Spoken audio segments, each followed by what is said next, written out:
Hmm. Welcome everyone to our New Year's Day Joining in Light group for chapter 20 pairs, partners. We're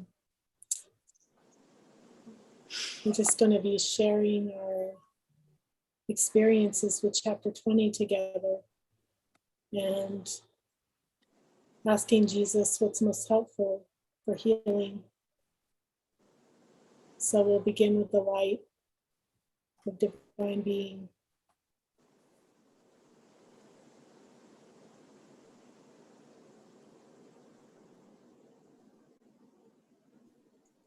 It just felt like a call to rest in the light and see that contrast between the light and everything else that's not the light. Mm-hmm. All the stories, even the story of awakening. That there's something happening, that we're doing something, that there is something new happening. It's even seeing that in a new way, which is pretty radical, seeing newness in a new way. So we begin again, and welcome, Laura. We heard to invite our mighty companion Cathleen to share her experiences with chapter 20. So she's our guest speaker today.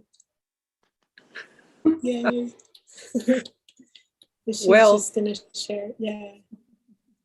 I have to say that I was looking for my notebook on all the things that happened when Laura and I would join. And then I also wrote things down when I was joining with Maria. And I have to say that the notebook is among the missing.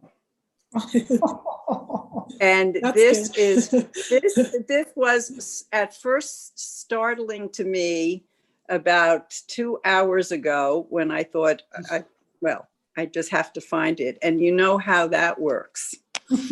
So I did have something come up, though, this week that pertains to joining. And I guess I'm going to talk about it because I don't rely on those notebooks. So I'll set the scene. I was driving back. I had just finished working. And it popped in, why haven't I been joining? And I had what would be considered by the world real reasons. Hi, Laura. The real reasons being that my workload was pretty intense and I had been feeling sick for about 4 weeks and I was on quarantine because I was exposed to COVID. You know, I'm making the list, and Christmas is coming and all these things that seem to just grab you and say, this has to come first. Mm-hmm. And I was mulling that over, and all of a sudden, as I'm driving in my car, I did have this picture of a very huge window with very heavy drapes. And I saw the drapes being pulled apart and very radiant light shining. And there it was.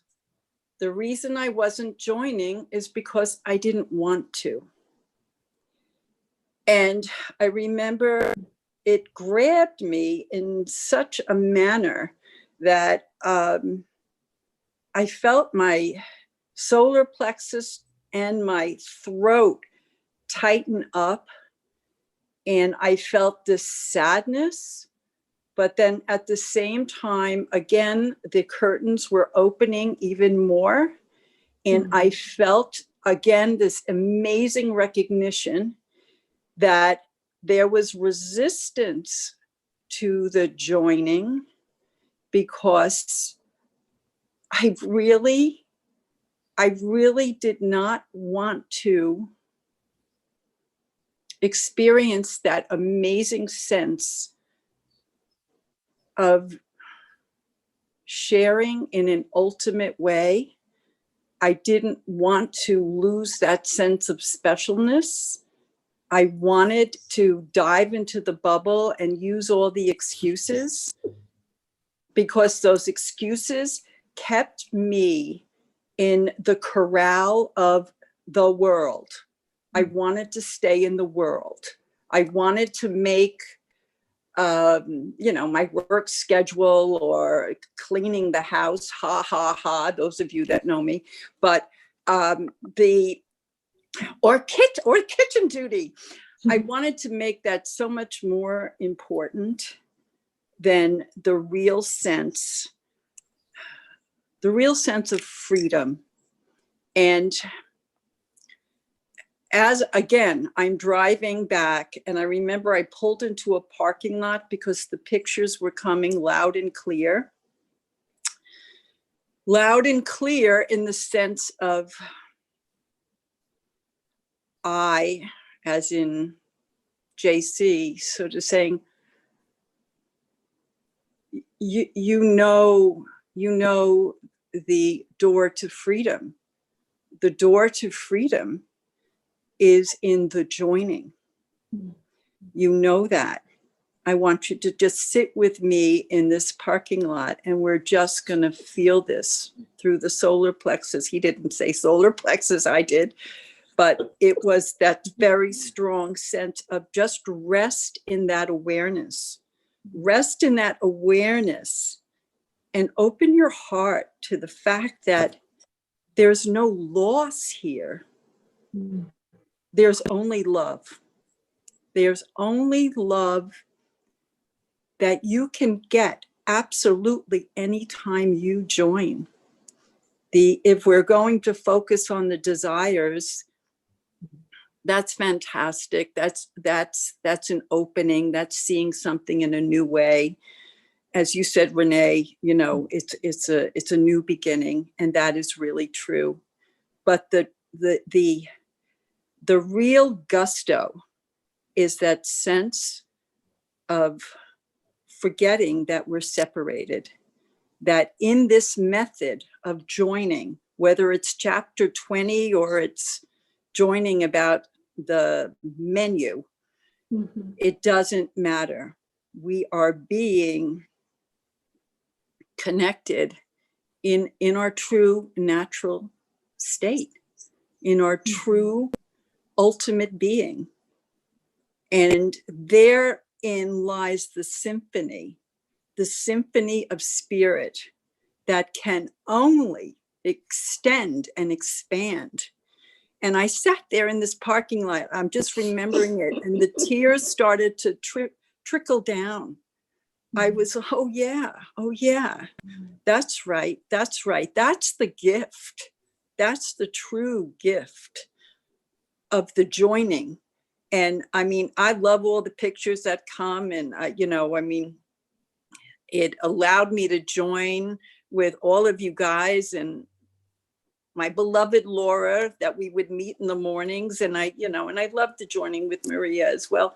But that sense of what was really happening here, what was really happening was the reminder that there is a way to freedom. There is a way to feeling the holy instant, feeling that connection. And I'm feeling right at this very moment, I'm feeling very emotional. And I mean, it was a Taco Bell parking lot. You have to imagine that, as the smells were wafting from the kitchen. But anyway, the it was beautiful. So so I wanted to renew my own commitment to joining, and to and I'm hearing right now, it doesn't have to be hours upon hours. It can be a 10-minute join, or it can be whatever it is. But always remember what you're really doing, the essential aspect of what you're doing. And that it is for you. It is for all of us, but it is that moment of how we can truly live what is in the Course, how we can feel unified. We can feel the unified field by joining. So I think I am complete.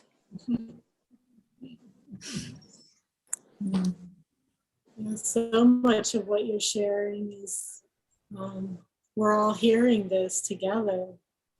It's like these little confirmations just again and again, and that are natural and so simple and direct. And thank you. That's beautiful. Thank you. Yeah, it's like the newness is just seeing the sameness of it, the sameness of it all, and that there's a way out. That's key.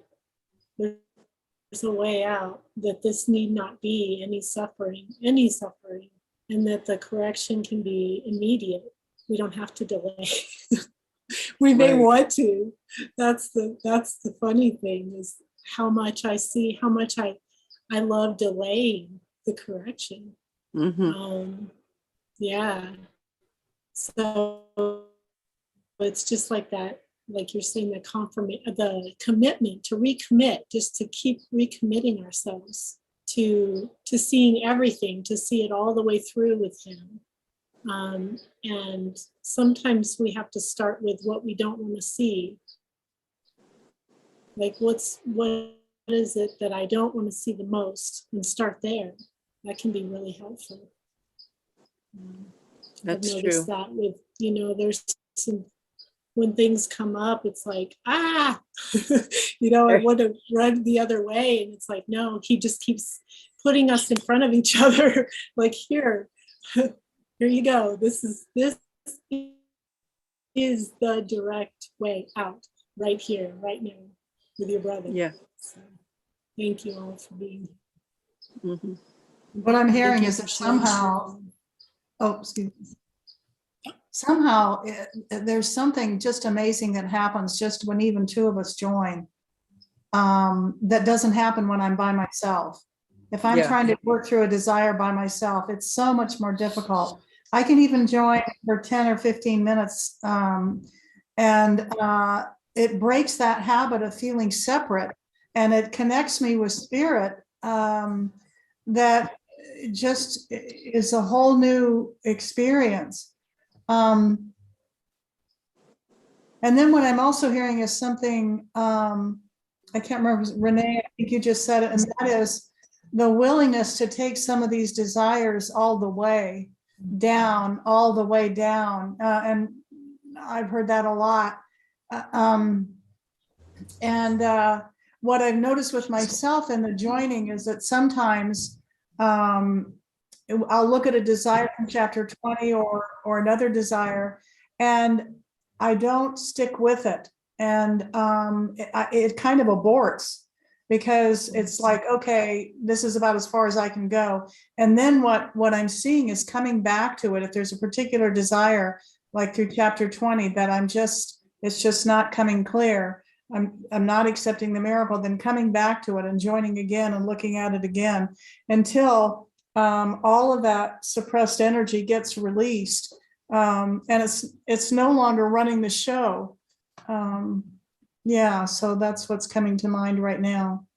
Mhm, Oh, the third thing, the mhm, third thing is that, is somehow when we're joined together to connect with spirit, it's so powerful. It's so powerful. We start with the light. We're constantly listening for that. And that's what we're asking to speak from that place of that interconnection with the light, and not from the ego mind. And so it's just beautiful mind training. mhm, mhm. Yes. Yes. Like you were saying, and when I was joining with Mary last night, he was just pointing to that,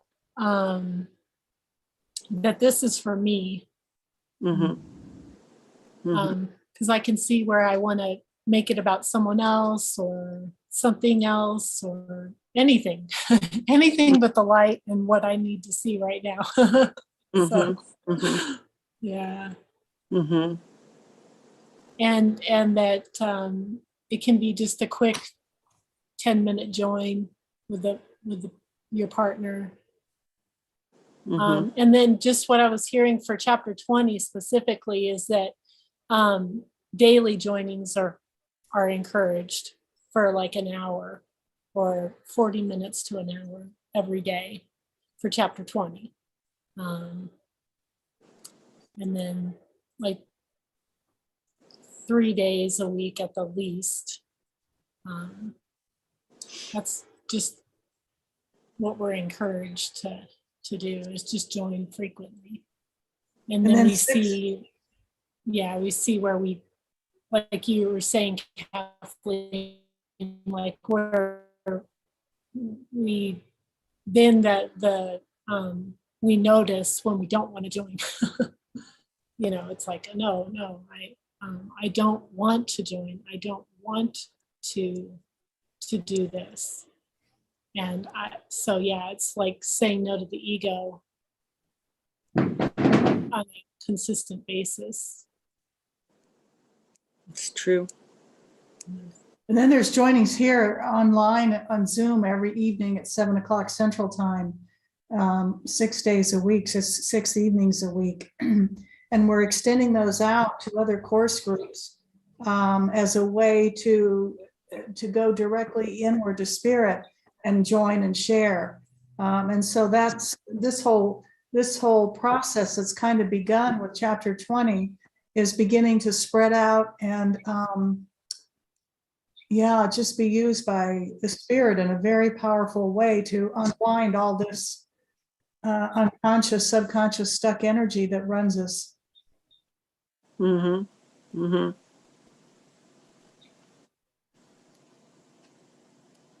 I like that phrase, Mary.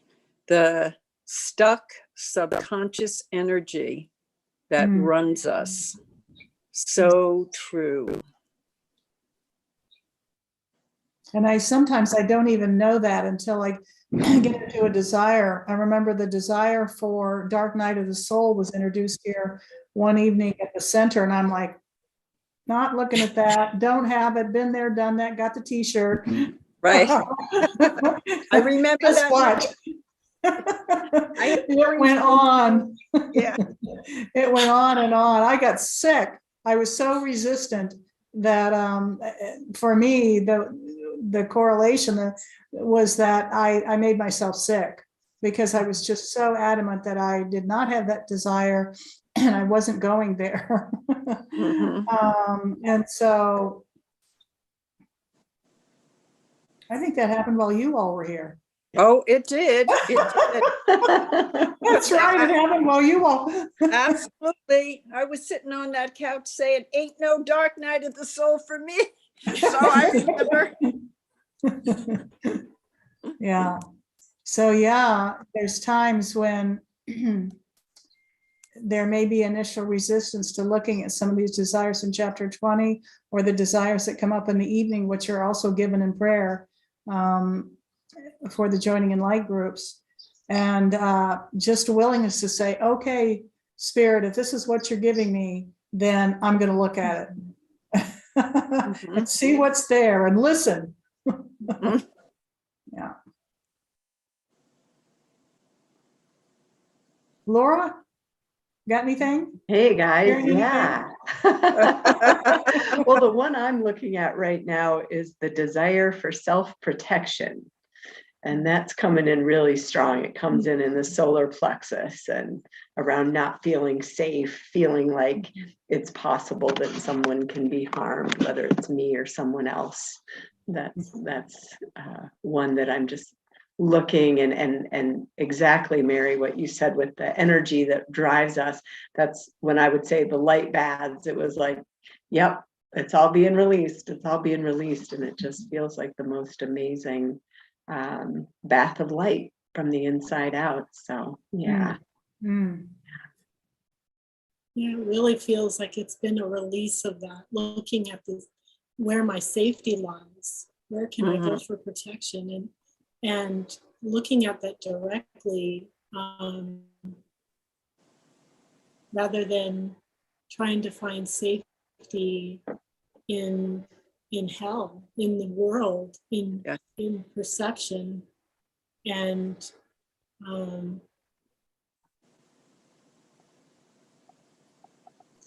through that conversation with him, like just seeing that he's here, and I can talk to him about it and say, I don't feel safe right now. I have this desire to feel unsafe right now, and see how quickly he comes in some way.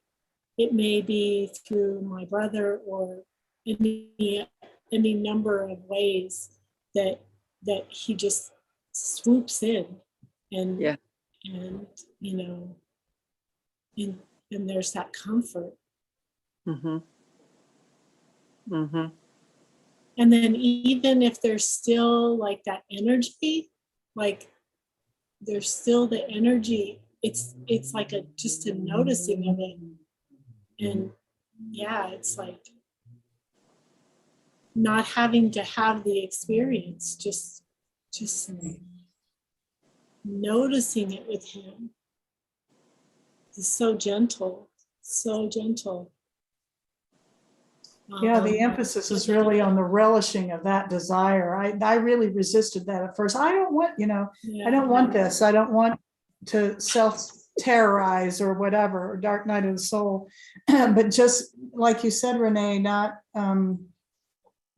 dwelling on the experience of it or my stories about it, but just looking, Jesus, show me the full relishing of this desire, so I can take it all the way down and see that every cell in my body wants this, if I'm really honest, using honesty of God. And then when that happens, it begins to dissipate. But until I get to the point where I've taken it just about as deep as I can take it, it's still kind of hanging on there. Yeah. And it's very innocent. It's like a girl like 7 or 8 years old in a room, and like with a piece of cloth, just trying to protect herself. It's really, and just going, yeah, that's what it looks like. And taking it all the way down. Yeah, being neutral about it and curious, rather than, because I've had to look at the desire to judge myself because, I didn't want to accept a miracle right away. I was resisting it. So that was like throwing propane on the fire or something. It was making it a whole lot worse. It's very innocent. There's no guilt, there's no judgment from spirit around it. It's just like, no, I'm not safe. I'm I'm telling you, I'm not safe. Yes. And then just saying that, and then it's just like, it's really remarkable, the alchemy.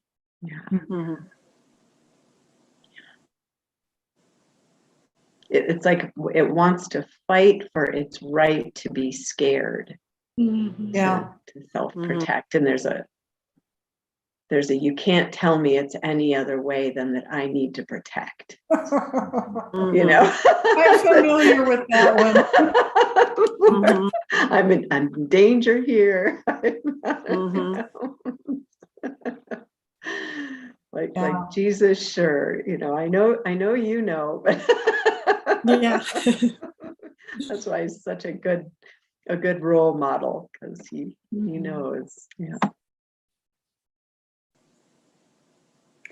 I'm getting a strong sense that he's saying, you just have to allow me into the basement of your mind.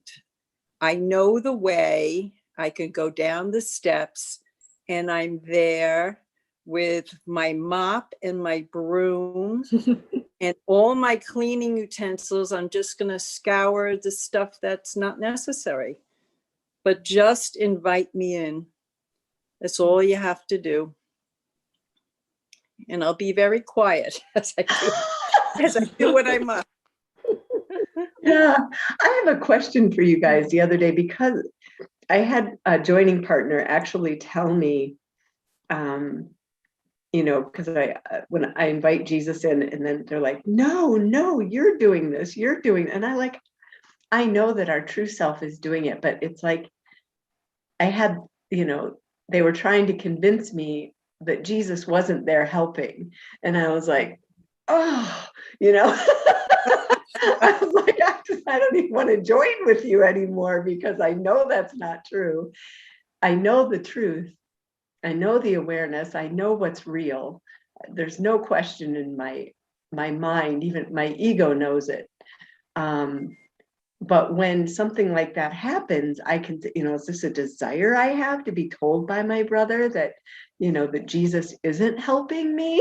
It just, I didn't feel safe, like I could even go through my own process with letting Jesus in, that I've directly experienced the results of. It was a very interesting joining. So I just put that on the table.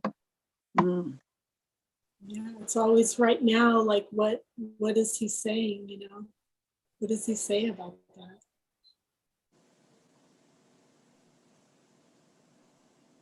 Yeah, and what I'm hearing is that there are things that come up that I'm kind of like you were just kind of sharing, just surprised by. And I'm like, what is this coming up for? What, Jesus, what do I need to see here? And what I was hearing is that sometimes there's a doubt or something that comes up, and it may not be right in front of me. It may not be in my awareness, but it's just a way to look deeper and ask, like Renee was saying, okay, Jesus, in this moment, what is there for me to see? And that you went to the desire to protect yourself is great, because it was like, I feel like I have to protect myself against this thought, this idea that's been presented to me that I cannot accept.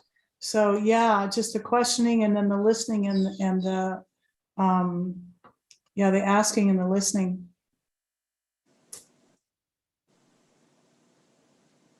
Yeah, and I love because it feels like there's the desire for conflict around this, because I have a very strong willingness to join in, to hear what a partner is saying, and integrate that, and just check, like scan the band for is that accurate, looking at these things. And then when something comes and hits me, like I can't accept that, because my experience is that's not true.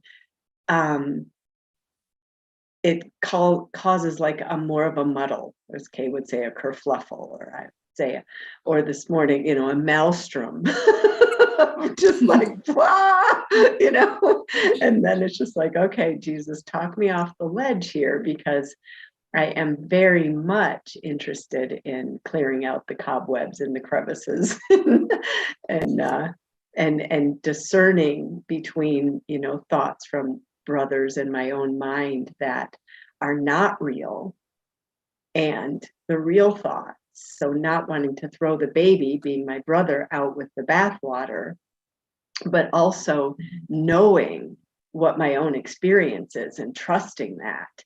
And so, yeah, I just put that up there. Yeah, I'm hearing again what Renee was saying, just a reminder to check in.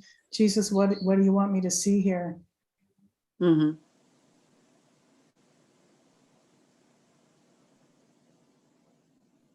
Yeah, what is the desire? And just always going to that, always going to what is the desire, no matter what, because of the habit of interpretation, like wanting to interpret, okay, just always going back to, okay, to him and saying, okay, this is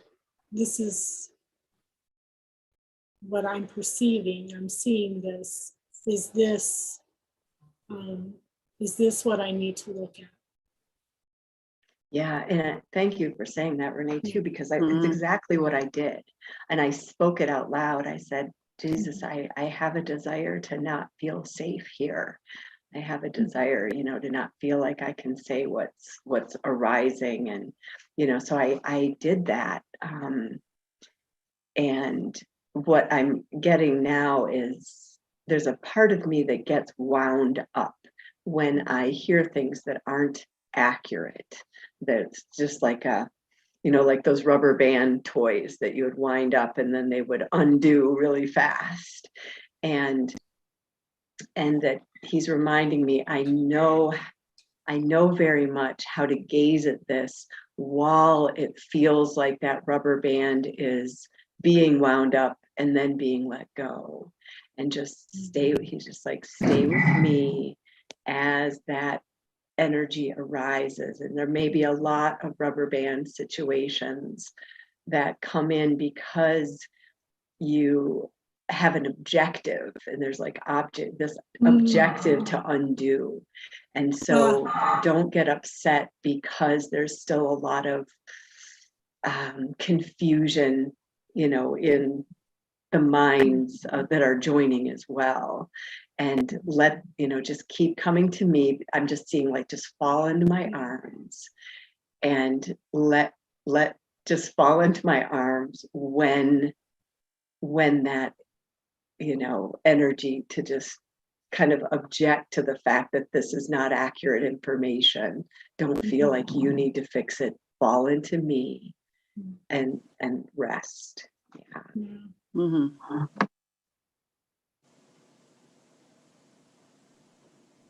And there, I can tell there is a lot, there's energy there, repressed energy of feeling like I can't use my voice in sharing, even that's inaccurate. That's not helpful.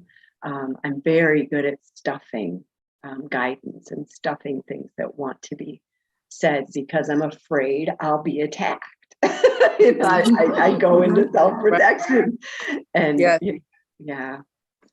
That's great that it all came out that way, because it brought up all this stuff that you're contributing to all of us. Yeah. Mm-hmm. Yeah, that's excellent. Yeah, he was showing me kind of how the desire for self-defense, how that's attack. The desire to defend myself is actually attack, and I'm attacking myself. And not seeing it that way, it's like, no, this is keeping me safe. And wanting to keep that, that defensiveness. Yeah, like there's nothing is in danger right now. There's just a perception, and it's an energetic perception that may be tied to thoughts and stories, but it's like, notice that, I'm going to say prompting, but it's a prompting from the ego to react. And he's just saying, just fixate on me, look, look at me right here. Yeah. Now that's come up for me recently too, Renee, in the last 2 days, defending myself. And what am I defending? And looking at the desire to defend myself and just staying with the desire and going deeper and deeper and allowing Jesus to give me some input and give some spaciousness to this. wanting to protect and defend myself.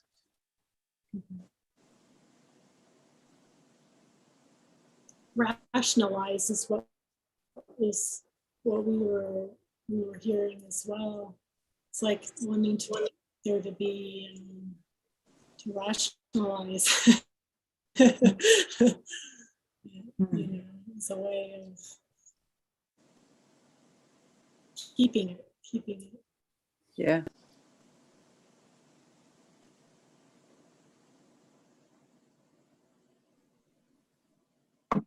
I think that's the value of the training and helping people to understand that when thoughts get voiced, they're being released. They're not something that the partner, anybody else needs to analyze, or they're coming up to be seen and released. And I know in the facilitation that I do with this, I'm constantly, suggesting that to don't let the interpretive mind come in, just knowing they're being released. And that the releases that people have when they relax around these thoughts is always jaw-dropping, because they're relaxing, and not judging themselves for that. Right. Yeah, that's been one of the most powerful questions and consistent questions I notice that keeps me out of interpretation is this holding or release, and asking Jesus, and just and if I'm not really wanting to hear that clearly, then to join with a brother right away and not wait, because then I get into needless suffering with that. Yeah. Because I'm not seeing that I want the suffering. That's not, I don't want to see that. So it helps to be reminded, if I have to be reminded by my brother that yes, you want this. This is, you're making this choice. This is a desired experience. And that we want to see it. It can't happen without, it can't happen without that desire for it. It just can't. Right. And that we want to see the suffering so that when it's coming up is exactly what we want to happen, because that's the only way it can be cleared. How much in a reverse kind of way we enjoy it. There's pleasure in suffering. It took a while for that ship to turn around on some of these desires, to see the pleasure in suffering or self-torture, whatever. Well, this is beginning to feel complete. Yeah. Renee, are you hearing? Yep, it does. Yep. It's a beautiful. It's just delightful. Thank you. Sharing. Yeah. Yep. And I just want to also say, just to be able to express and release and to feel that you can do that in a judgment-free zone is just so elucidating, lively, loving. It just feels right. It just feels like a kitten all curled up on a couch with the sun coming through the window. I'm going to keep that image. Okay. Okay. Yeah, lots of cuddles. Yeah, cuddles. Thank you. Thank you all. Thanks, guys. Yep, Love and blessings. Bye. Love and blessings. Happy New Year.